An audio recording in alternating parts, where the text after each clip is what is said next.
Good evening everyone. Last class में session 2.4 हमने start किया था एंड कैपेसिटर क्या है, कैपेसिटेंस क्या है, प्रैक्टिकल यूनिट्स, एसआई यूनिट्स, ये सब मैंने डिस्कस किया था। सिंबल क्या होता है कैपेसिटर का। और आज की क्लास में हमें डायरेक्टली डेरिवेशन से स्टार्ट करना है। तो चलिए अपने अपने वीडियोस ऑन कर लीजिए एंड कॉपी पेन सब निकाल के रखिए। तो डेरिवेशन साथ साथ में लिखते जाना है। 3-4 डेरिवेशन है आज जो हमें करने हैं और एग्जाम पॉइंट ऑफ व्यू से बहुत इंपॉर्टेंट है इस चैप्टर में वो derivations.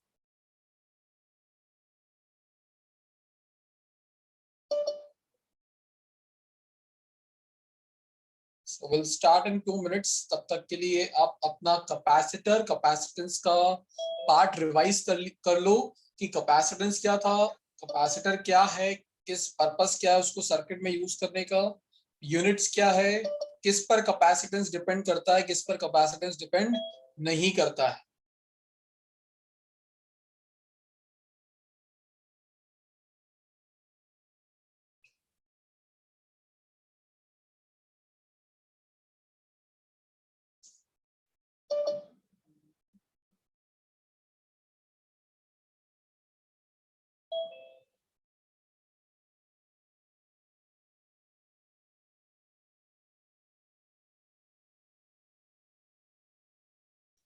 Most probably from this week onwards आपका weekly attendance, weekly homework and weekly test, चलो टेस्ट तो मिल ही जाता है, weekly attendance and weekly report भी आपकी ग्रुप्स पे आएगा।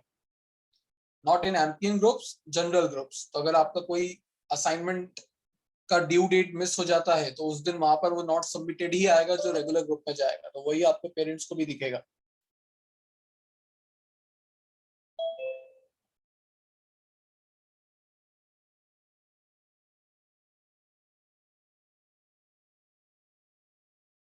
ऑलराइट, चलिए मैं स्टार्ट करता हूं।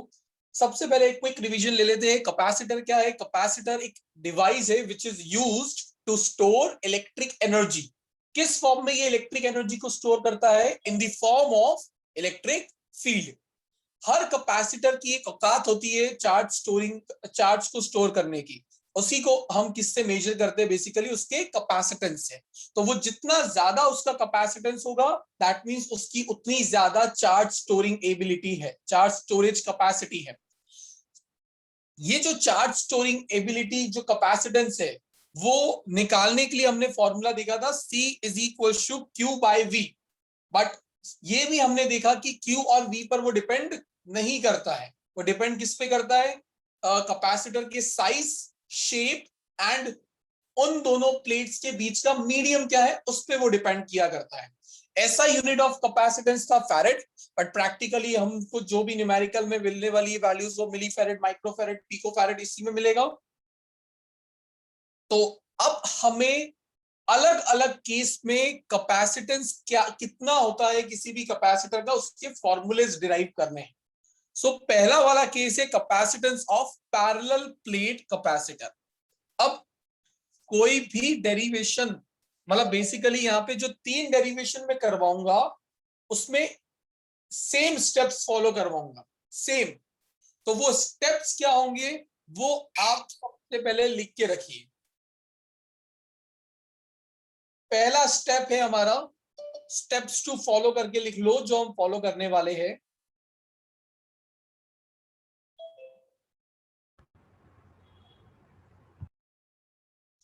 प्लीज क्लासेस में टाइम पे आया करो, अदरवाइज कुछ ना कुछ मिस कर दोगे स्टार्टिंग में, क्योंकि मैं 2-3 मिनट से ज्यादा वेट नहीं कर पाऊंगा। जो डेरिवेशन हम करने वाले उसका स्टेप नंबर 1 होता है, किसी भी डेरिवेशन का स्टेप नंबर 1 इज कंसिडरेशन। तो बाजू में ही लिख देता हूं यहां पर मैं।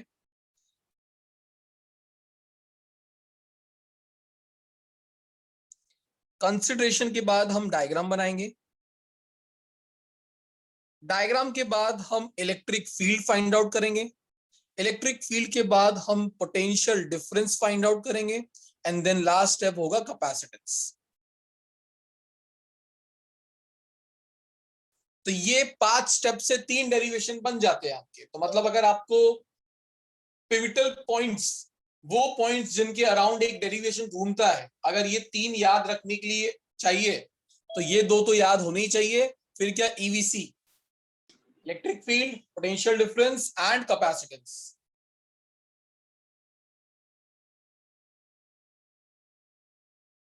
सो सबसे पहले हम कंसिडरेशन लिखते हैं हमारे इस डेरिवेशन के।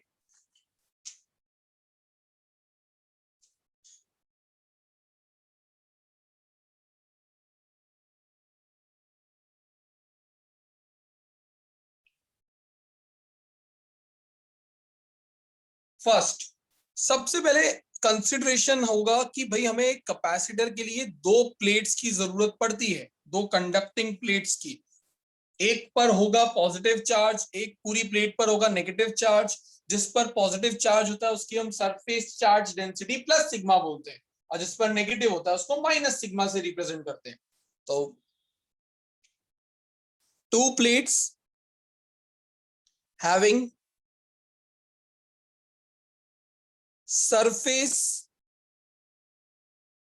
charge density as plus sigma and minus sigma। भूले तो नहीं हो, plus sigma minus sigma, sigma होता था surface charge density and it is defined as charge per unit area. Second, cross sectional area A होगा plates का, उनके बीच का जो सेपरेशन है, separation between the plates as d fourth। इसमें तो फोर्थ नहीं आएगा, 3 है, अगले वाले में हम बढ़ा देंगे। तो ये हमारे हो गए कंसिडरेशन। नाउ आता है डायग्राम।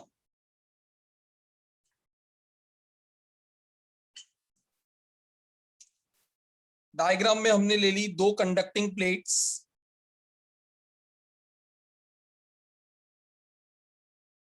एक की चार्ज डेंसिटी है प्लस सिग्मा, एक की माइनस सिग्मा। यहां पर जो प्लेट्स के बीच का सेपरेशन है वो डी है, प्लेट एरिया हमने ए कंसिडर किया हुआ है। अब ये देखकर आपको चैप्टर नंबर 1.6 का एक छोटू डेरिवेशन याद आना चाहिए, जहां पर हमने पहले तो गॉसेस लॉ में एक इनफाइनाइट प्लेन शीट हो तो उसकी इलेक्ट्रिक फील्ड निकाली थी सिग्मा बाय 2 एप्सिलॉन नॉट, और फिर उसको अप्लाई किया था 2 शीट्स के बीच में क्या होगी, लेफ्ट साइड क्या होगी, राइट साइड क्या होगी। तो वही वापस से आपको आ गया, मैंने कहा भी था कि आपको ये काम में आएगा सेकंड चैप्टर में। तो वही नॉलेज को यूज करते हैं। पॉइंट नंबर 4 1.6 सेशन जाकर देख भी सकते हो। तो सब लोग एक बार अपना वो पॉइंट नंबर 4 1.6 सेशन का खोल के रखो जब मैं ये वाला पार्ट करवा रहा हूं। अगर लेफ्ट साइड पे हम इलेक्ट्रिक फील्ड निकालते थे तो पॉजिटिव चार्ज की इलेक्ट्रिक फील्ड या पॉजिटिव प्लेट की इलेक्ट्रिक फील्ड अवे जाती है, और नेगेटिव प्लेट की इलेक्ट्रिक फील्ड टूवर्ड्स जाती है। याद आया? तो ये था रीजन 1। फिर था रीजन 2, सेंटर में पॉजिटिव चार्ज की इलेक्ट्रिक फील्ड उससे दूर जाएगी तो ये E प्लस सिग्मा हो गया, और नेगेटिव की उसकी तरफ जा रही होगी तो ये E माइनस सिग्मा हो गया। और यहां पर पॉजिटिव की उससे दूर, नेगेटिव की उसकी तरफ। अगर आपको ढंग से याद हो तो 2 रीजन में इलेक्ट्रिक फील्ड 0 हो जाती थी, कैंसिल आउट हो गए, वो था रीजन 1 एंड रीजन 3, और बीच में एड अप होती थी। तो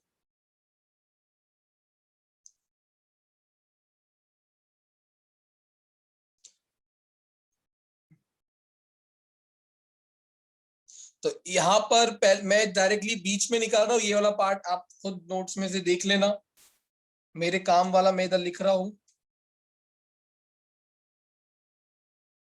electric field between the 2 plates. देखो पहली स्टेप कंसिडरेशन डन। दूसरी स्टेप थी डायग्राम डन। अब मुझे इलेक्ट्रिक फील्ड निकालनी प्लेट्स के बीच में। नेट इलेक्ट्रिक फील्ड प्लेट्स के बीच में कितनी होगी? तो electric field between the two plates is given by E is equals to इस प्लेट की सिग्मा बाय 2 एप्सिलॉन नॉट, इस प्लेट की sigma bye 2 epsilon not magnitude wise. तो फाइनल आंसर आपने वहां पे डिराइव किया था सिग्मा बाय एप्सिलॉन नॉट। तो this is your net electric field between the plates. आप देख सकते हो यहाँ पे प्लेट्स के बीच में पॉजिटिव से नेगेटिव की तरफ फील्ड लाइंस होगी। तो ये आपकी प्लेट्स के बीच की नेट इलेक्ट्रिक फील्ड आ गई है। और ये लाने के लिए मैंने सिर्फ 1.6 का डेरिवेशन यूज किया है।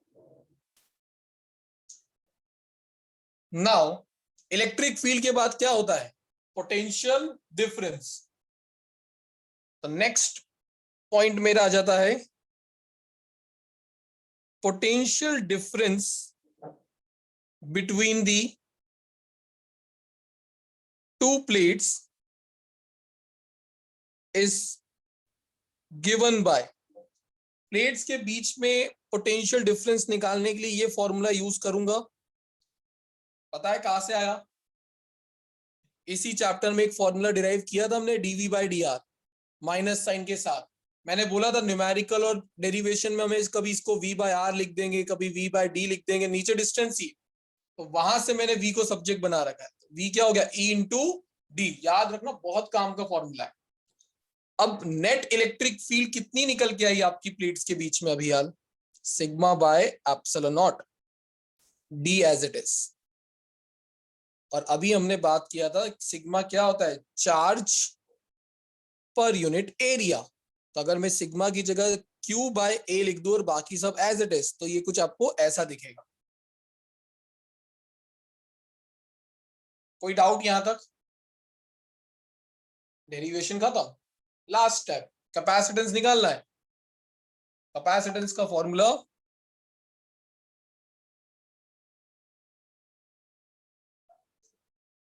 the capacitance of the capacitor is C is equals to Q by V। Q as it is और V ऊपर से क्या आया? Q by D A epsilon not. Q Q cancel out और ये आ गया आपका एप्सिलॉन नॉट A ऊपर चला गया बाय D। तो this is your final answer कि जब मेरी प्लेट्स के बीच में कुछ नहीं फ्री स्पेस है, तब इस कैपेसिटर का कैपेसिटेंस कितना आया? Epsilon naught A by D। Epsilon naught A by D। very very important for exam point of view, numerical point of view, application based point of view। ये formula हमें ये बताता है कि capacitance is directly proportional to epsilon naught, capacitance is directly proportional to area, and capacitance is inversely proportional to D। तो याद करो, मैंने बताया था कि कैपेसिटेंस Q और V पे डिपेंड नहीं करता, size and shape and medium, size shape and medium पे डिपेंड करता है। तो A और D क्या किससे रिलेटेड है? साइज एंड शेप से। और एप्सिलॉन नॉट किससे रिलेटेड है? मीडियम से।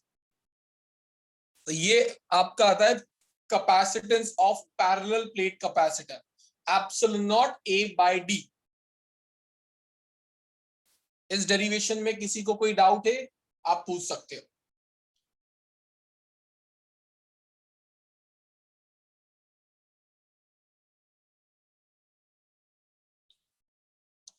जयमान, उपांशु, यश, कुशल, काव्या, देवांश, ईशा, देवम। चलिए, सो अगर यहाँ पे आपको कोई डाउट नहीं है तो सेम स्टेप्स वापस से फॉलो करूंगा दूसरे डेरिवेशन के लिए, बट थोड़ा सा पार्ट चेंज होगा उसमें।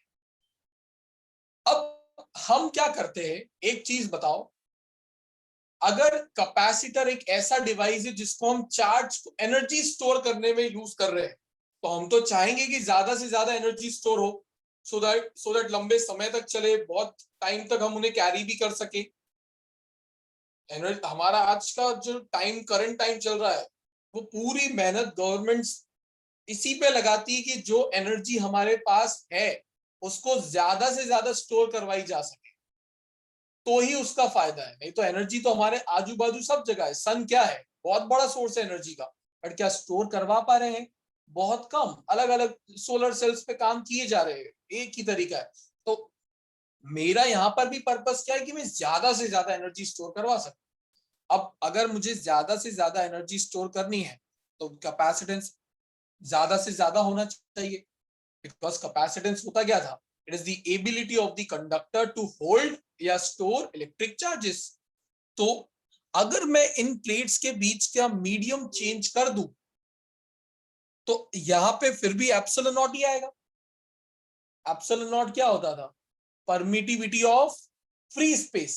बट अगर मैं मीडियम ही फ्री स्पेस ना रख के कोई दूसरा रख दूं तो क्या मेरा यहाँ पे एप्सिलॉन नॉट की जगह एप्सिलॉन आ जाएगा?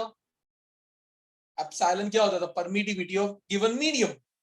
अब मैंने आपको चैप्टर 1 में माइंड मैप में ये बताया था कि एप्सिलॉन नॉट जो परमिटिविटी होती है वो सबसे मिनिमम होती है फ्री स्पेस के लिए। बट अगर कोई और मीडियम आया तो ये बढ़ना ही है। तो अगर ये बढ़ा तो क्या कैपेसिटेंस बढ़ेगा? तो बेसिकली अगला डेरिवेशन वही बन जाता है आपका कि अब हम क्या करेंगे, हम एक डाई इलेक्ट्रिक मटेरियल को कैपेसिटर प्लेट्स के बीच में डाल देंगे। अब इसको डालने के बहुत फायदे, सिर्फ कैपेसिटेंस ही नहीं बढ़ा, स्ट्रेंथ भी बढ़ती है मेरे कैपेसिटर की। उसके लिए आपको point number 6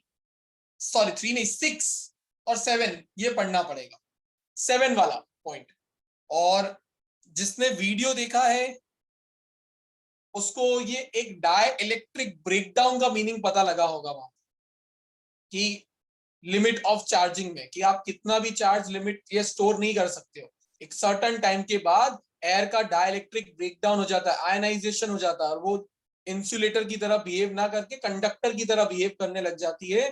because of that जो चार्ज चुपचाप कंडक्टर पे बैठा था वो उठ के एयर में निकल जाता है। लीकेज वर्ड यूज किया जाता है, चार्ज का लीक जाता है।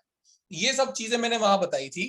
तो पॉइंट 7 रीड करो, वहां पर आपको रीजन पता लगेंगे, बेनिफिट्स पता लगेंगे डाइलेक्ट्रिक स्लैब को इंसर्ट करने के। जो डाउट है वो पूछ सकते हैं।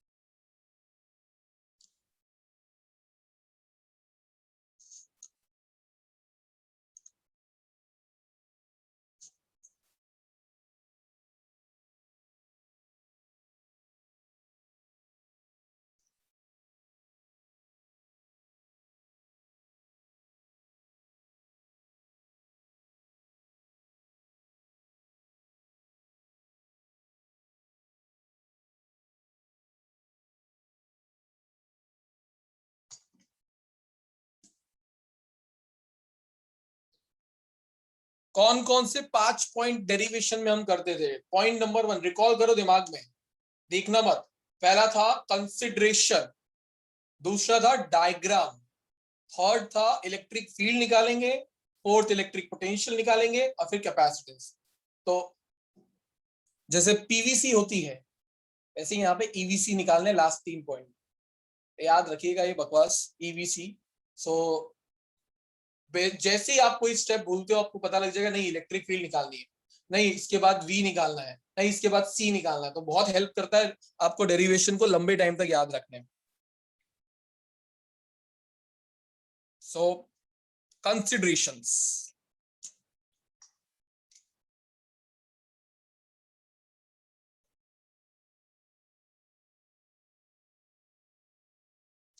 वापस से रिकॉल करवा रहा हूँ कि जिसको भी चैप्टर 3 आ रहा है अपकमिंग एग्जाम्स में उसके संडे टू संडे क्लासेस रखे हुए थे। लास्ट संडे को 2 सेशन हुए हैं और इस संडे अगले 2 सेशंस होंगे। तो अगर आपको लगता है आपको अटेंड करना है तो पिछले, और आपने अटेंड नहीं किया था लास्ट संडे किसी रीजन की वजह से, तो पहले वो 2 सेशन देखकर 2 सेशन देख लेना, तो एग्जाम में हेल्प हो जाएगी। तो इतना हेल्प मैं कर सकता हूँ भाई, मैंने क्लासेस रखवा दी, वीडियो लेक्चर्स प्रोवाइड करवा दिए।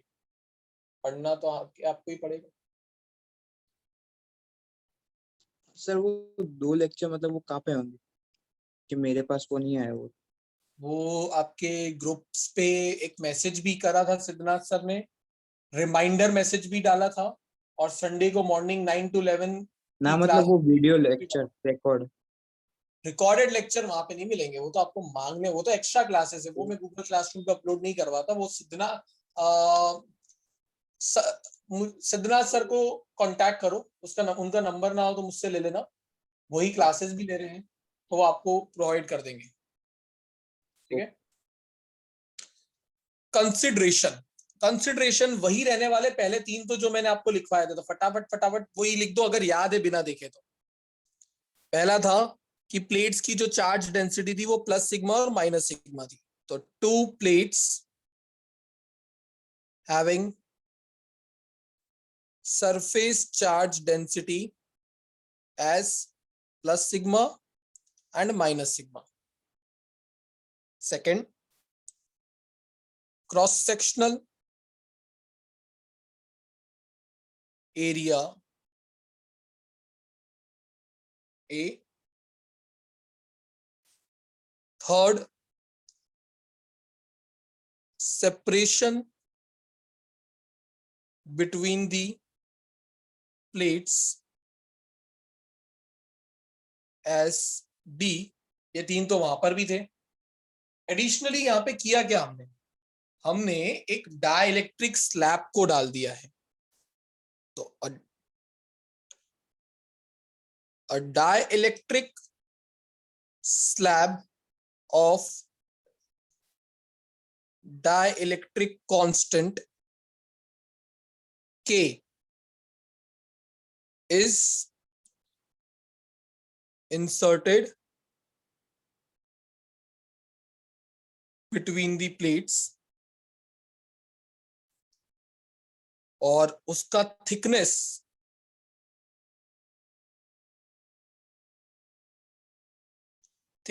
of dielectric slab is taken as D. तो ये हमारे कंसिडरेशन हो गए। अब जब तक डाइलेक्ट्रिक स्लैब नहीं डाला था तब तक मेरा कैपेसिटर ऐसा दिखता था।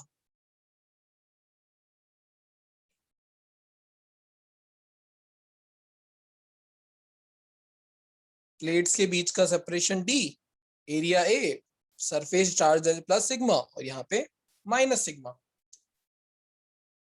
बट जैसे ही मटेरियल इंसर्ट किया, आप देख सकते हो जो थिकनेस हम डाइलेक्ट्रिक स्लैब की रखेंगे वो एग्जैक्टली सेपरेशन के बराबर है। मतलब बीच में कुछ भी पार्ट छोड़ा नहीं, फुल्ली ऑक्यूपाई करवा दिया है बीच का एरिया।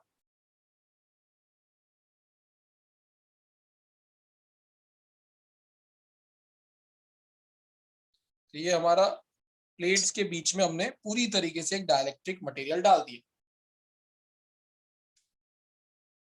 प्लस सिग्मा, अभी भी माइनस सिग्मा, और इसका डाइलेक्ट्रिक कांस्टेंट जो है मटेरियल का वो क्या है, के। अब आपको थोड़ा पार्ट रिकॉल करना पड़ेगा जो मैंने आपको लास्ट टू लास्ट क्लास में बताया था कि जब कोई डाइलेक्ट्रिक मटेरियल को एक्सटर्नल फील्ड में रखते तो क्या होता है। तो मैं वापस से वो आपको रिकॉल करवा देता हूं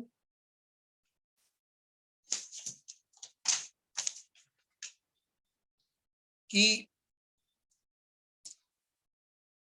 जब हम एक डाइलेक्ट्रिक मटेरियल को एक्सटर्नल फील्ड में रखते हैं तो उसमें पहली चीज जो होती थी वो था पोलराइजेशन, जिसमें जितने भी पॉजिटिव चार्जेस होते हैं वो फील्ड के डायरेक्शन में फोर्स एक्सपीरियंस करते हैं एंड नेगेटिव फील्ड से अपोजिट डायरेक्शन में। तो एक इलेक्ट्रिक फील्ड अंदर और आ जाती थी जिसको मैंने नाम दिया था ईपी। ई नॉट मेरी एक्सटर्नल फील्ड, ईपी मेरी पोलराइज्ड फील्ड। तो what is net electric field inside the dielectric, तो ई नॉट माइनस ईपी, यही करके निकालते थे, एक्सटर्नल माइनस इंटरनल। नाउ फिर मैंने आपको डिफाइन करवाया था डाई इलेक्ट्रिक कॉन्स्टेंट, उसका एक डेफिनेशन चैप्टर 1 में आया था जो कहता था एप्सिलॉन बाय एप्सिलॉन नॉट का रेशियो।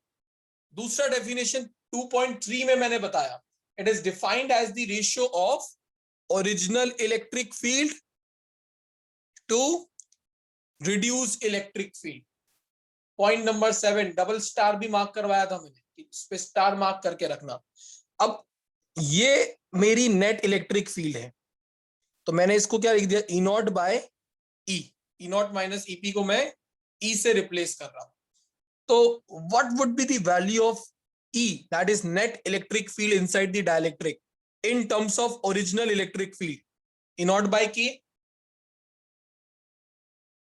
क्या इस एक्सप्रेशन से मैं ये कह सकता हूं कि जो इलेक्ट्रिक फील्ड पहले ई नॉट थी इस जगह पर, वो इस मटेरियल के अंदर अब कितनी हो गई है, ओरिजिनल से के टाइम्स बाय के टाइम्स। क्या ये पता लगा जो मैंने किया यहाँ पे? उसमें किसी को कोई डाउट है पूछ लो। तो वापस से नेट इलेक्ट्रिक फील्ड मटेरियल के अंदर कैसे निकाली, एक्सटर्नल माइनस पोलराइज, उसको मैंने लिख दिया ई। तो ये अब अंदर की नेट इलेक्ट्रिक फील्ड है। ये नेट इलेक्ट्रिक फील्ड को मैं ई से रिप्रेजेंट कर रहा हूं। डाइलेक्ट्रिक कांस्टेंट का फॉर्मूला होता है, it is defined as the ratio of original electric field to reduce electric field. इसको मैंने लिख दिया ई और ई को सब्जेक्ट बना दिया। तो ई को सब्जेक्ट बनाऊंगा तो के नीचे चला जाएगा, तो ये मेरा नेट इलेक्ट्रिक फील्ड आ गया ई नॉट बाय के। अब मैं इसको यूज करूंगा यहां पे। यहां पे जो फील्ड अभी तक क्या थी, ई नॉट, और वो ई नॉट कितनी निकाली थी मैंने, sigma by epsilon not. In this case अब वो ई नॉट ना रह के कितनी हो जाएगी, ई, और वो ई कितना होता है, ओरिजिनल से बाय के टाइम्स। तो नेक्स्ट स्टेप में यहां पे लिखता हूं,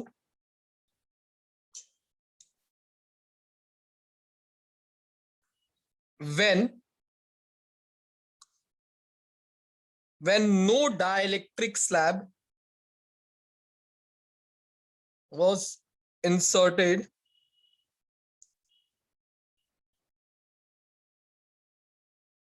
electric field between the plates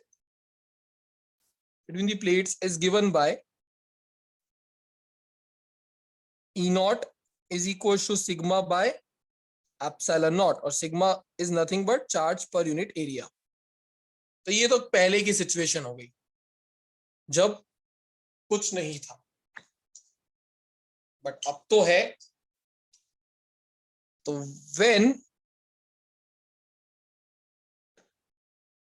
dielectric slab is inserted between the plates, then electric field is given by E is equals to E naught by K। क्या ये पता लगा E naught by K कैसे लिखा मैंने? अब यहाँ की नेट इलेक्ट्रिक फील्ड जो प्लेट्स के बीच की है वो वही फील्ड होगी जो स्लैब के अंदर है नेट, ये पूरी तरीके से ऑक्यूपाई किया हुआ है। और वो पिछले पेज पे मैंने बताया कितना हो गया, E naught by K, original से K टाइम्स डिवाइड हो जाएगी। ओरिजिनल कितनी थी, Q by A epsilon naught और K एज इट इज। यहां तक कोई दिमाग में डाउट चल रहा हो तो पूछ सकते हो।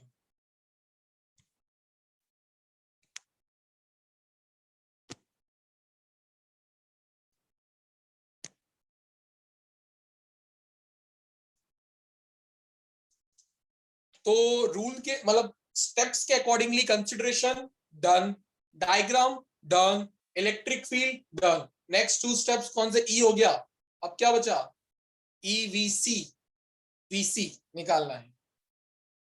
तो नेक्स्ट पोटेंशियल डिफरेंस, अगर आपको आपकी काबिलियत पे पूरा भरोसा है कि मैं फ्यूचर में पीडी भूल जाऊंगा या भूल जाऊंगी, तो पीडी मत लिखना, पोटेंशियल डिफरेंस लिखना, नहीं तो सोचते रहोगे पीडी क्या था। तो potential difference between the plates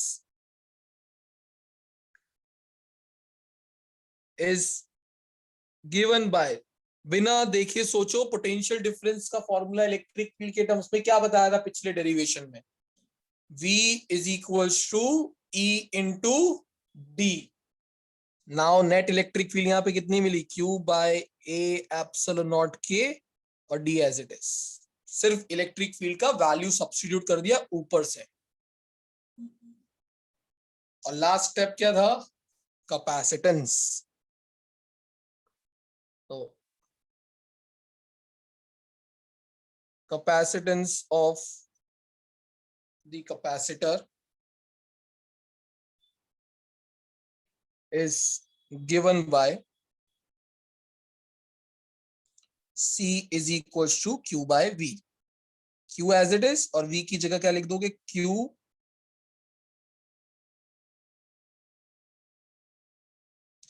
से Q कैंसिल, ये बन गया epsilon naught K A by D। ये आपका फाइनल फॉर्मूला आ जाता है। अब आप देख सकते हो कि यहां पर मेरा कैपेसिटेंस कितना था जब प्लेट्स के बीच में कुछ नहीं था? Epsilon naught A by D। But in this case मेरा कैपेसिटेंस K टाइम्स बढ़ चुका है। और K क्या है? डाइलेक्ट्रिक मटेरियल का डाइलेक्ट्रिक कांस्टेंट। तो अगर आपको क्वेश्चन में बोला जाए इसका वैल्यू 5 है, दैट मींस आपका कैपेसिटेंस 5 गुना पहले से बढ़ चुका है। 6 है तो 6 टाइम्स बढ़ चुका है। तो C is equal to K epsilon naught A by D। ये आपका फाइनल फॉर्मूला इसमें आ जाता है। ये डेरिवेशन भी खत्म। देख लो स्टेप बाय स्टेप, कोई डाउट है? पहला स्टेप कंसिडरेशन, दूसरा डायग्राम, तीसरा EVC electric field, potential difference, capacitance. Potential difference हमेशा E इंटू डी करके ही मिलेगा, इलेक्ट्रिक फील्ड इंटू डिस्टेंस। जो भी चेंजेस होते हैं वो सिर्फ इलेक्ट्रिक फील्ड को निकालने में होते हैं अभी तक, जो 2 केस मैंने करवाए, बाकी सब एज इट इज स्टेप्स। तो ये दो तो यस यस। तो ऐसे डायरेक्टली मल्टीप्लाई नहीं कर देना, केस डिराइव किया है हमने कि के टाइम से मल्टीप्लाई हो रहा है।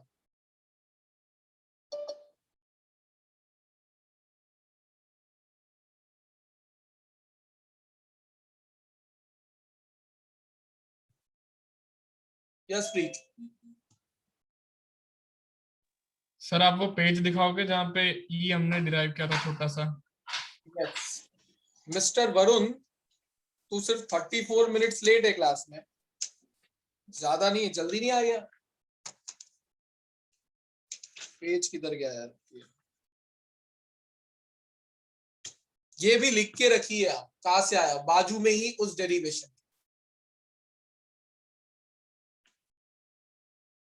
जहां पर इलेक्ट्रिक फील्ड वाला पार्ट मैंने लिखवाया, ये यहाँ पर, ये ब्लू वाला पार्ट जहां पर है, इस ब्लू वाले पार्ट में यहाँ पर बाजू में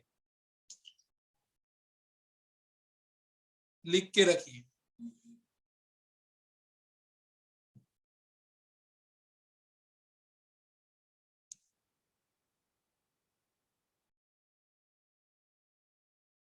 पर उन 2 डेरिवेशंस कंप्लीट कर दिए हैं मैंने कैपेसिटेंस के। तो वो 2 डेरिवेशन पॉइंट नंबर 1 तक हो जाते हैं। अब थर्ड वाला करवाऊंगा, बट चीजें कम समझ में आएगी, तो ये 30 मिनट्स का पार्ट रिकॉर्डिंग्स में देखना।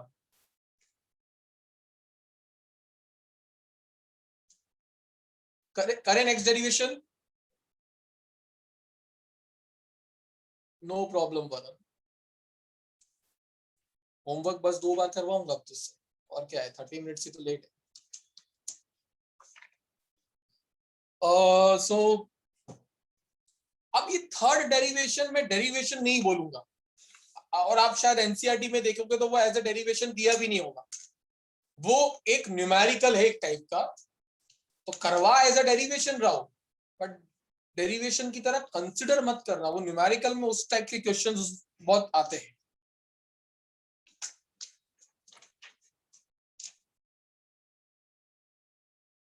तो हेडिंग डाल लीजिए, capacitance of parallel plate capacitor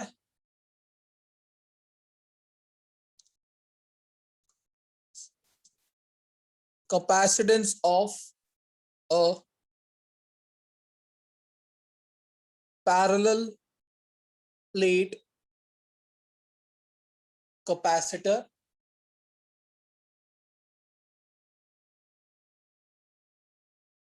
having dielectric slab of thickness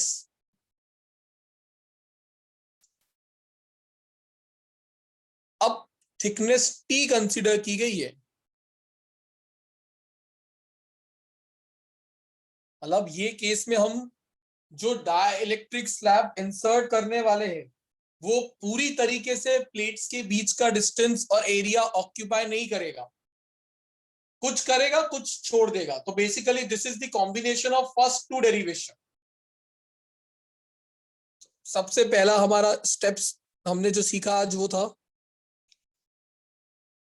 consideration. I hope आपको अब वो कंसिडरेशन याद हो चुके हो कि हम लिखते कैसे। तो मैं वापस पूरे पूरे नहीं लिखूंगा। पहले वाले पार्ट में plus sigma and minus sigma surface charge density, दूसरे वाले पार्ट में क्रॉस सेक्शनल एरिया कितना कंसीडर किया हमने प्लेट्स का A, third distance between the two plates D, और फिर डाइलेक्ट्रिक स्लैब इंसर्ट किया जिसका डाइलेक्ट्रिक कांस्टेंट कितना है K, एंड लास्ट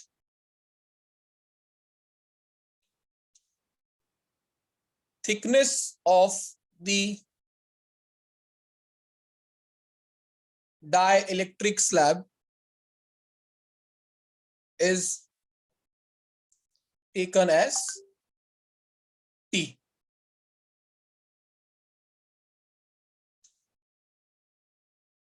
तो यहां तक तो कंसिडरेशन वाला पार्ट आपका आ जाएगा।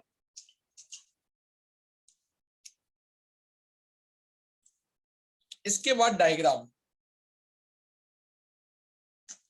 तो डायग्राम में पहला, जब कुछ भी इंसर्ट ना किया हो,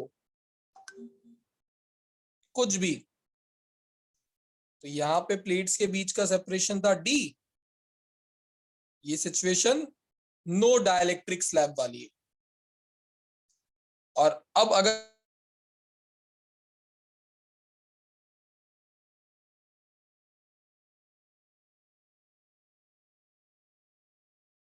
स्लैब को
Am I audible?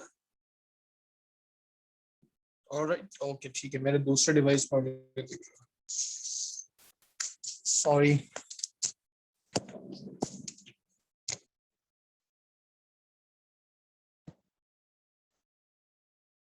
यहां तक क्लियर है जो बताया?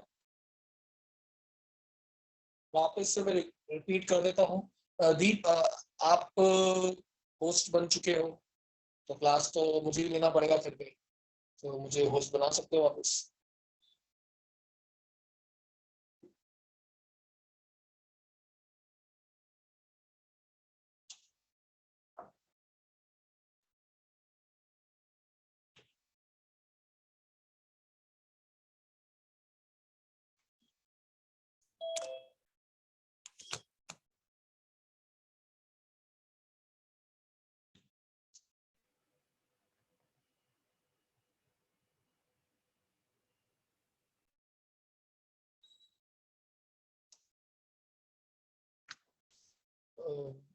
थोड़ा स्क्रीनशॉट ब्लर आ रहा होगा, बट जस्ट मिनट, अगर हो जाए सही तो seriously.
My screen is visible? Alright, ठीक है भाई, स्टार्ट हो जाओ भाई, फालतू मेरा टाइम थोड़ा वेस्ट हो गया। चलिए, सो बेसिकली कंसिडरेशन वाइज हमने यहाँ पे देखा कि अभी भी इनिशियल सिचुएशन में कंसिडर करूं जब प्लेट्स के बीच में कुछ भी नहीं था, तो यही आपको कंडीशन मिलने वाली थी। तो यहाँ पे कैपेसिटेंस कितना निकल के आता था? Epsilon naught A by D. But अब हम क्या करेंगे, हम प्लेट्स के बीच में एक डाई इलेक्ट्रिक मटेरियल इंसर्ट तो करेंगे, बट प्लेट्स के बीच का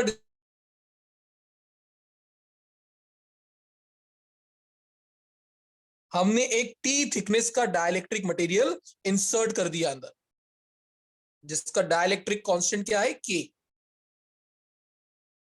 और थिकनेस कितनी है? टी। तो अब आप देख सकते हो प्लेट्स के बीच में दो रीजन्स बन गए, एक में डाइलेक्ट्रिक स्लैब और एक में एयर है, मतलब free space.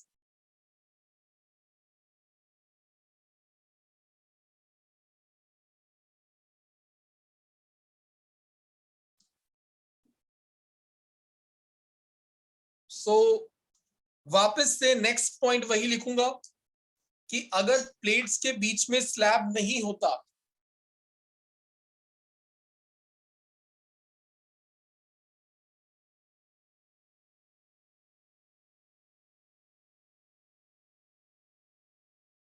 Field is given bye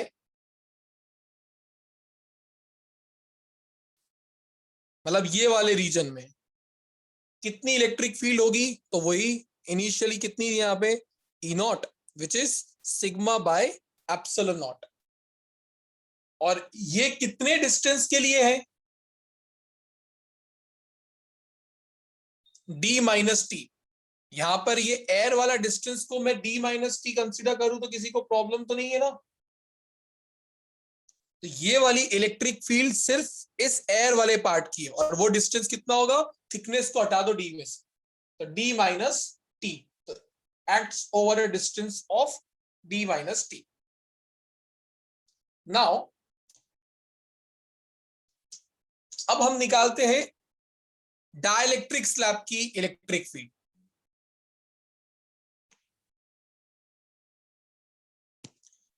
तो नेक्स्ट लिखिए electric field inside the dielectric is given by, वो अभी मैंने आपको पिछले ही डेरिवेशन में निकालना सिखाया, ओरिजिनल से कितना हो जाता है k टाइम्स डिवाइड, तो ये हो गया sigma by epsilon not into k, और ये कितने डिस्टेंस के लिए इलेक्ट्रिक फील्ड है, और डिस्टेंस t, और ये d माइनस टी वाले रीजन की।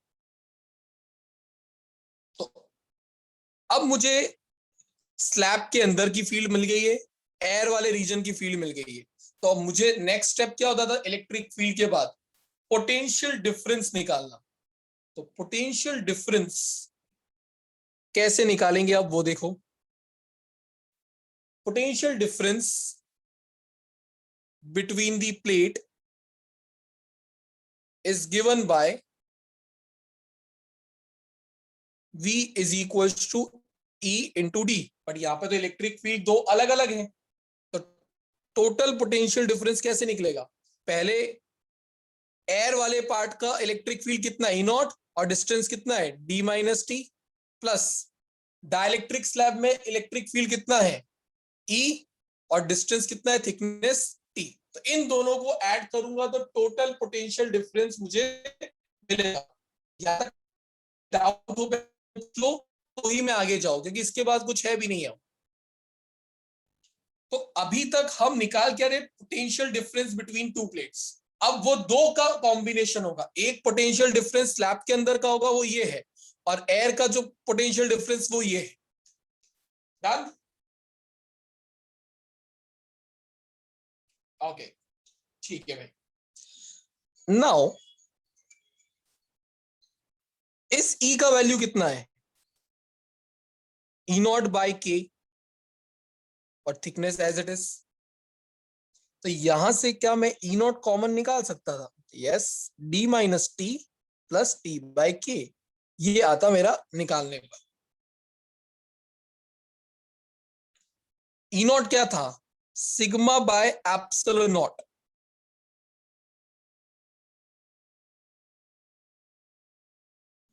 और सिग्मा क्या था, चार्ज पर यूनिट एरिया। तो जितना ज्यादा टुकड़े कर सकता था करके मैंने लिख दिया।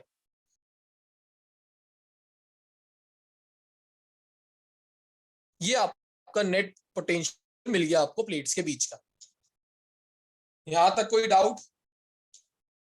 अब डेरिवेशन हो चुका है खत्म। मेरा लास्ट स्टेप ये होगा कैपेसिटेंस निकालने वाला।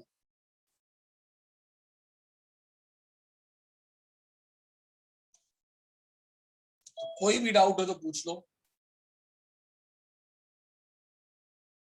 पहले मैंने निकाल लिया इलेक्ट्रिक फील्ड अलग अलग, फिर मैंने निकाल लिया पोटेंशियल डिफरेंस का फॉर्मूला लिख के अलग अलग कैलकुलेट करके ऐड कर दिया, फाइनली पोटेंशियल डिफरेंस ये आया है। सो मेरा final step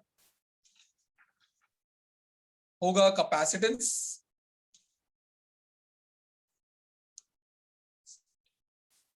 Capacitance of capacitor is given by C is equals to Q by V. Q as it is, और V कितना आया, Q by A epsilon naught, Q by A epsilon naught, D minus T plus T by K। Q से Q cancel, final answer कितना है, epsilon naught A D minus T plus T by K।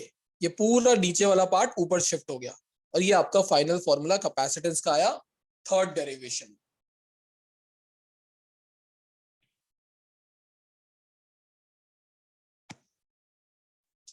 कोई doubt?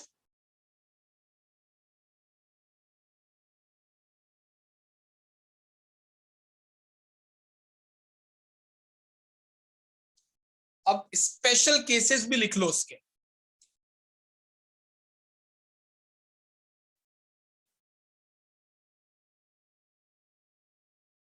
Special cases में पहला, अगर मैं die electric slab की thickness 0 कर दूं, अगर डाइलेक्ट्रिक स्लैब की थिकनेस 0 कर दी जाए तो यहाँ पे T0 कैपेसिटेंस कितना बन जाएगा, epsilon naught A by D।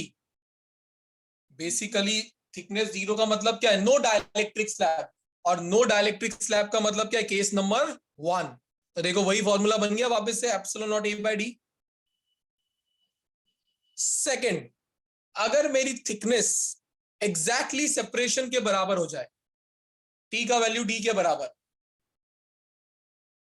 Completely occupied वाला केस, सेकंड वाला, तो देखो क्या सेकंड वाले का फॉर्मूला बन रहा है, C इज इक्वल्स टू, यहां पर ये हो जाएगा एप्सिलॉन नॉट A और ये हो जाएगा D बाय के, D माइनस D 0 और यहाँ पे D बाय के, तो ये हो गया K epsilon naught A by D। तो देखो अगर मैं थिकनेस को D के बराबर ले लूं तो मेरा सेकंड केस बन जाता है। एंड थर्ड, अगर मेरा डाई स्लैब जो है, डाइलेक्ट्रिक स्लैब,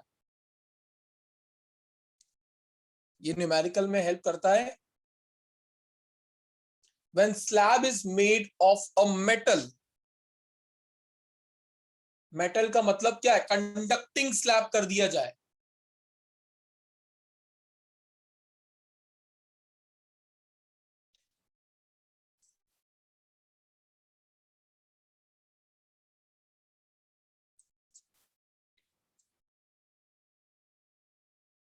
डाइलेक्ट्रिक तो क्या था, इंसुलेटर, पर अगर मैं डाइलेक्ट्रिक स्लैब को एक कंडक्टिंग मटेरियल का बना दूं, कंडक्टिंग स्लैब, तो मैंने लास्ट क्लास में बोला था कि फॉर कंडक्टर्स के का वैल्यू क्या होता है, infinitive, last to last class में जब मैं 2.3 पढ़ा रहा था। तो अगर के का वैल्यू इनफाइनाइट हो गया तो कैपेसिटेंस कितना हो जाएगा, epsilon naught A D minus T। तो ऐसा क्वेश्चन में आपको बोल दिया जाएगा इजी बनाने के लिए कि जो T थिकनेस का स्लैब इंसर्ट किया है वो कंडक्टिंग है, वो मेटल का है। तो इस फॉर्मूले में अगर मैं K को इनफाइनाइट रख दूं तो ये लास्ट टर्म 0 बन जाएगी और बचेगा क्या, D epsilon naught A D minus T। Yes Preet. Sir वो डेरिवेशन के स्टार्टिंग में आपने ET क्यों लिखा हो, वापस समझाओगे? कहां पर, वो जब हमने दोनों को ऐड किया, ये पोटेंशियल। हाँ यहां पर अभी तक देख, या तो केस ऐसा था जहां पर पूरी तरीके से खाली था, या केस ये वाला बना जब पूरी तरीके से कंप्लीटली फिल्ड है। बट अब थर्ड केस में क्या है, डाइलेक्ट्रिक स्लैब है भी और खाली एरिया भी बचा हुआ है। तो ओके। जो टोटल पोटेंशियल डिफरेंस होगा वो एयर में अलग होगा और स्लैब के अंदर अलग होगा, क्योंकि फील्ड अलग अलग है।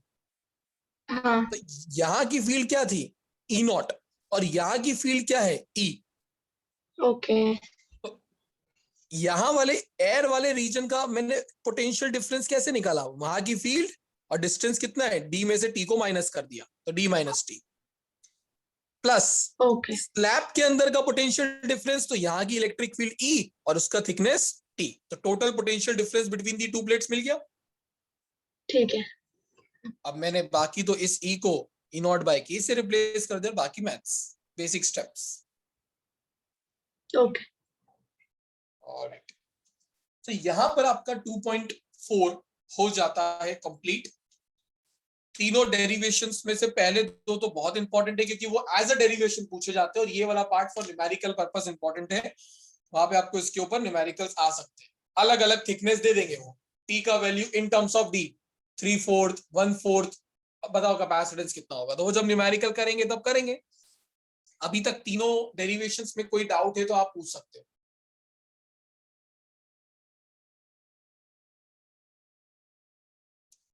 अब अगर आपको थ्योरी वाइज बोलूं तो इस चैप्टर में आपकी 95% थ्योरी कंप्लीट हो चुकी है। अगले 2 सेशन में सिर्फ एक डेरिवेशन है जो इंपॉर्टेंट बचता है, बाकी सब न्यूमेरिकल के कंसेप्ट, सब बाकी जितने भी थ्योरी है वो न्यूमेरिकल के लिए ही दी गई है। तो एक लास्ट डेरिवेशन जो बचता है वो भी मैं कंप्लीट करवा रहा हूं, वो है आपका 2.5 का। इतनी देर से पिछली क्लास से मैं ये बोल रहा हूं कि capacitor is a device which is used to store electric energy. तो वो एनर्जी का फॉर्मूला क्या होगा वो डिराइव करना है अब 2.5 के पहले दूसरे पॉइंट में, वो आपको डिराइव करके दिया हुआ है। तो वो लास्ट डेरिवेशन है जो अब तक थ्योरी में इन्वॉल्व है इस चैप्टर में। इसके बाद जो कुछ भी दिया हुआ है वो सब न्यूमेरिकल के कंसेप्ट्स, उसमें से थ्योरी वाला पार्ट नहीं होगा। तो नेक्स्ट क्लास में सैटरडे को इस चैप्टर की थ्योरी वाला पार्ट जो न्यूमेरिकल कंसेप्ट्स है वो भी मैं बता दूंगा। तो जितना भी सेशन रिलेटेड होगा वो सब कंप्लीट हो चुका होगा, सिर्फ बचेंगे तो कुछ न्यूमेरिकल वाला पार्ट।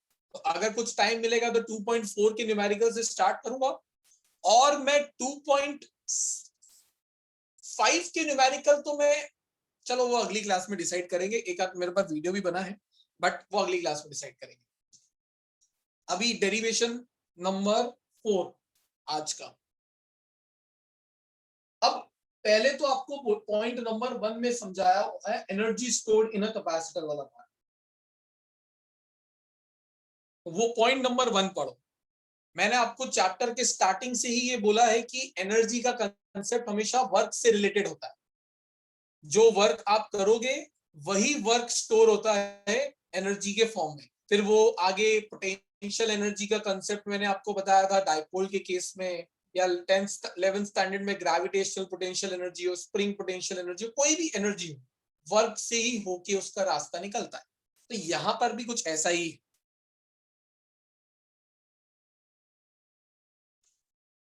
एनर्जी जब हम स्टोर करवा रहे होते तो हम करते क्या है, हम बैटरी से चार्जेस भेजते हैं कैपेसिटर के ऊपर। अब इनिशियली कैपेसिटर की प्लेट्स क्योंकि चार्ज नहीं था उनपे कोई भी, तो कुछ चार्जेस पॉजिटिव इस प्लेट पे चले गए, कुछ नेगेटिव इस प्लेट पे चले गए। पर होता क्या है, जब बाकी पॉजिटिव और जाने लगेंगे तो जो पहले के पॉजिटिव पहुंच चुके हैं वो क्या करने लगेंगे, उन्हें रिपेल करने लगेंगे, धक्का मारने लगेंगे। ये नेगेटिव और नेगेटिव को नहीं लाना चाहता है, ये पॉजिटिव और पॉजिटिव को नहीं लाना चाहते। तो बैटरी को क्या करना पड़ेगा, वर्क उन्हें भेजने के लिए। तो बैटरी कुछ काम करेगी इन चार्जेस को प्लेट पे स्टोर करवाने के लिए, और वही यहां पर इस कैपेसिटर में इसकी एनर्जी के फॉर्म में स्टोर हो जाता है। तो पहले मैं छोटे से चार्ज को भेजने का वर्क निकालूंगा कि अगर मैं डीक्यू चार्ज को भेजता बैटरी से तो मुझे कितना वर्क करना पड़ेगा, मतलब बैटरी को, और फिर टोटल वर्क निकालने के लिए उससे इंटीग्रेट कर देंगे और फाइनली हमारा डेरिवेशन खत्म हो जाएगा।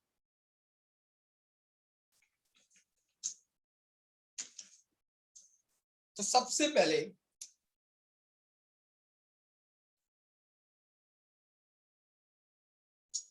यहां पर आ रहे हैं पॉजिटिव चार्जेस, यहां आ रहे हैं नेगेटिव चार्जेस। तो यहां पर एक इलेक्ट्रिक फील्ड होगी from positive charge to negative charge. अब सपोज करते हैं किसी भी पर्टिकुलर इंस्टेंट पे जो चार्ज पहुंचाया गया है वो है Q, तो उसकी वजह से कुछ पोटेंशियल होगा, V is equals to Q by C। किसी भी इंस्टेंट पर जो बैटरी से चार्जेस हम पहुंचा रहे थे, तो फॉर अ पर्टिकुलर इंस्टेंट वो चार्ज कितना है Q, तो उस चार्ज की वजह से पोटेंशियल कितना होगा, V is equals to Q by C।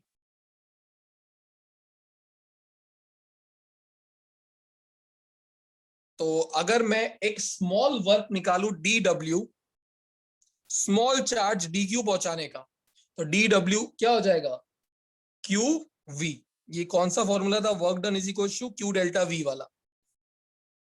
मैंने उसके लिए लिख दिया चार्ज को dQ, छोटा सा चार्ज, उस वक्त का पोटेंशियल V, और वर्क डन कितना हुआ, स्मॉल dW। इस V का वैल्यू रख दिया मैंने Q by C into DQ। अब अगर मुझे टोटल वर्क निकालना है, ये तो आया स्मॉल वर्क, अगर टोटल निकालना हो तो हम क्या करेंगे, इसे इंटीग्रेट कर देंगे।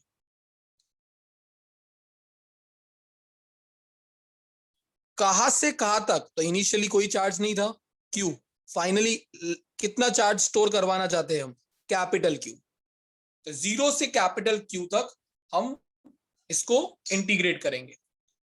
तो 1/C कैपेसिटेंस कांस्टेंट टर्म है वो बाहर आ गया, पीछे क्या बचा, Q dQ from 0 to Q। Q D Q का इंटीग्रेशन का फॉर्मूला होता है क्यू स्क्वायर बाय 2, पावर 1 हो तो 1 में 1 ऐड होगा और सेम पावर उठ के नीचे आ जाएगी। तो 1/2c और upper limit minus lower limit. Finally आपका टोटल वर्क कितना हुआ, बैटरी का total work Q square by 2c। Now this work done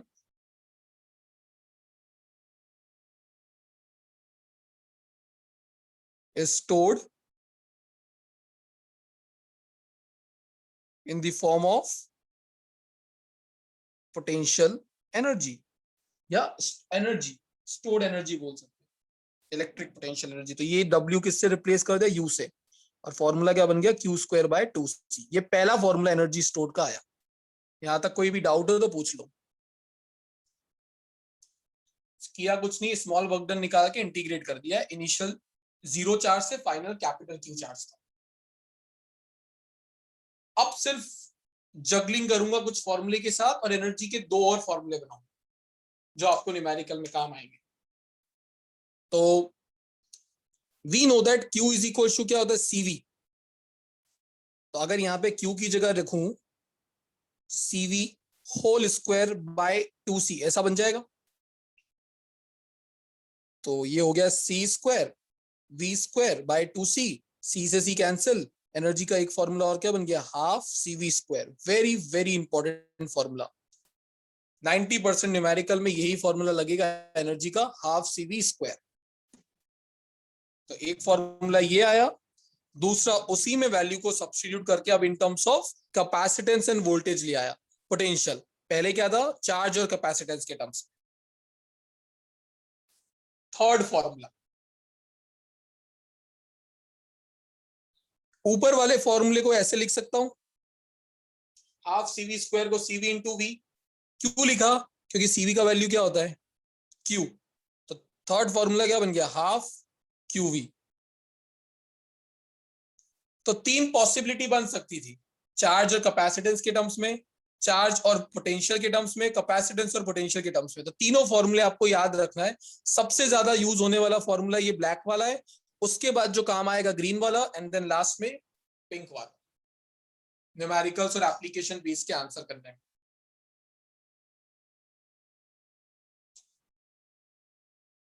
तो जब आपको एनर्जी स्टोर्ड का डेरिवेशन आता है तो आपको ये इतना पार्ट करना रहेगा, और कभी कभी इसमें एक एडिशनल पार्ट और बोला जाता है निकालने के लिए, वो होता है एनर्जी डेंसिटी। तो वो last topic, same derivation chapter 6 में इंडक्टर के लिए आएगा और वहां पर भी एनर्जी डेंसिटी रिपीट होगा। तो energy density is defined as energy stored per unit volume. बस इतना ही है, एनर्जी डेंसिटी को स्मॉल u से रिप्रेजेंट करते हैं, स्मॉल u